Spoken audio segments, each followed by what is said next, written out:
الغلو فی الاولیاء والصالحین، نیک لوگ خواہ وہ صحیح میں نیک ہوں یا آپ نے نیک بنا دیا ہو نام کے، بہرکیف نیک لوگوں کے احترام میں ان کے احترام سے بڑھ جانا، غلو کرنا، یہ ہے اصل سبب جو شرک کا، اصل سبب جو ہمارے عقیدے کا بگاڑ ہے۔ یہ نہیں کہ احترام نہیں کرنا ہے، لیکن کہاں کس حد تک کرنا ہے؟ کیا آپ ولی کو، نبی کو اللہ بنا دیں گے، اللہ والا احترام دیں گے؟ تو یہ احترام نہیں ہوا، یہ تو الٹا کیا ہے، ان کے احترام کے اندر خلل ہوا۔ جو مرتبہ جس کا ہے اسی مرتبے کو دینا، یہ اصل احترام ہے۔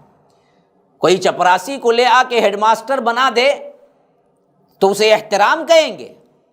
نہیں، ہرگز بھی نہیں۔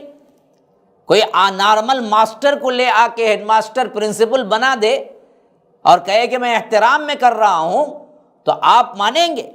رب کہاں، رب کی وحدانیت کہاں؟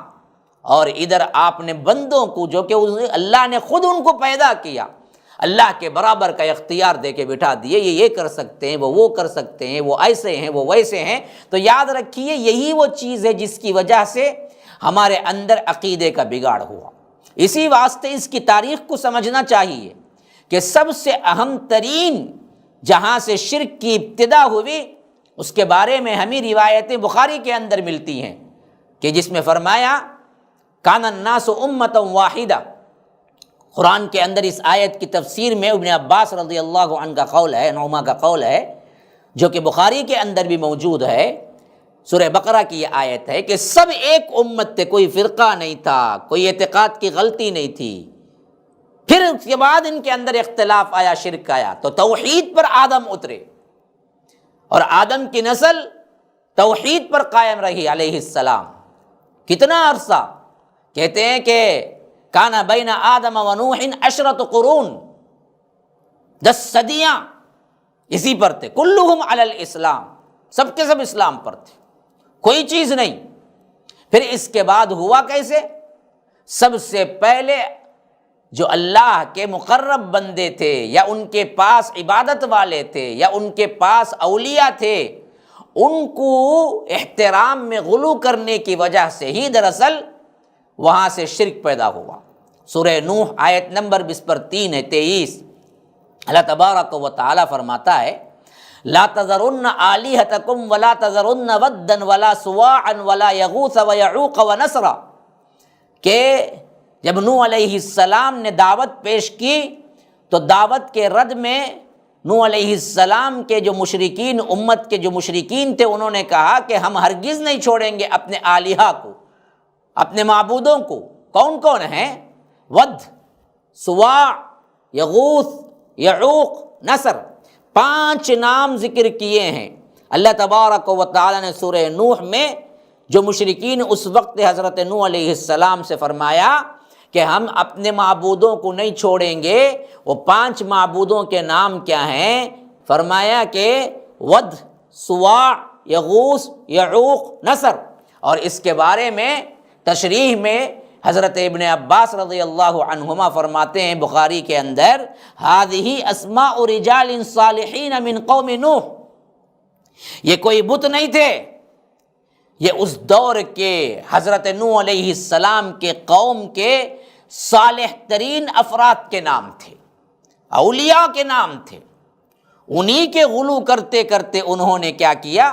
اس حیثیت سے آگے بڑھایا کہ انہیں معبود بنا بیٹھے، ان کو پکارنے لگے، ان کے مجسمے تیار کر دیے، ان سے استغاثہ شروع کر دیا، انہیں پکارنا شروع کر دیا۔ تو یاد رکھیے اصل چیز جو تھی وہ اولیاء کرام اور اللہ کے مقرب ترین بندوں کے احترام میں آگے بڑھ جانا، خواہ کتنا بڑا ولی کیوں نہ ہو، یہ ولیوں کا سردار کیوں نہ ہو۔ آپ مثال کے لیے کہہ رہا ہوں، جیسا کہ عموماً مشہور کر دیا گیا ہے ولیوں کے سردار شیخ عبد القادر جیلانی ہیں، میں کہتا ہوں اللہ کی قسم یاد رکھو، 1 کروڑ عبد القادر جیلانی جمع ہو جائیں، 1 کروڑ عبد القادر جیلانی جمع ہو جائیں ایک صحابی کے بال کے برابر نہیں ہو سکتے. صحابی کا اتنا اونچا مرتبہ ہے. اور 1 کروڑ صحابہ جمع ہو جائیں، 1 کروڑ صحابہ جمع ہو جائیں تو ایک ابو بکر کے بال کے برابر نہیں ہو سکتے. اور 1 کروڑ ابو بکر جمع ہو جائیں تو اللہ کے رسول صلی اللہ علیہ وسلم کے ایک بال کے برابر نہیں ہو سکتے. یہ اعزاز ہے اللہ کے رسول کا.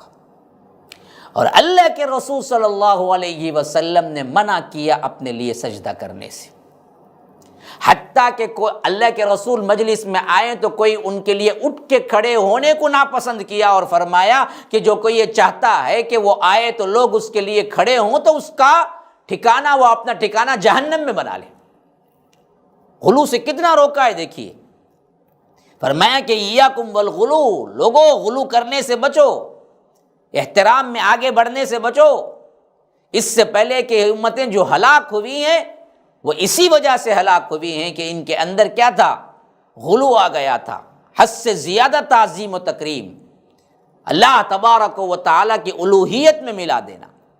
تو یہ حیثیت جب اللہ کے رسول صلی اللہ علیہ وسلم کے لیے سجدہ جائز نہیں ہے، اللہ کے رسول صلی اللہ علیہ وسلم کو ڈائریکٹ پکارنا جائز نہیں ہے، پھر دنیا میں کون سا ایسا مائی کا لال پیدا ہو سکتا ہے جس کے لیے جائز ہو سکتا ہے؟ اتنی بات سمجھ نہیں آتی، اتنی بات سمجھ نہیں آتی.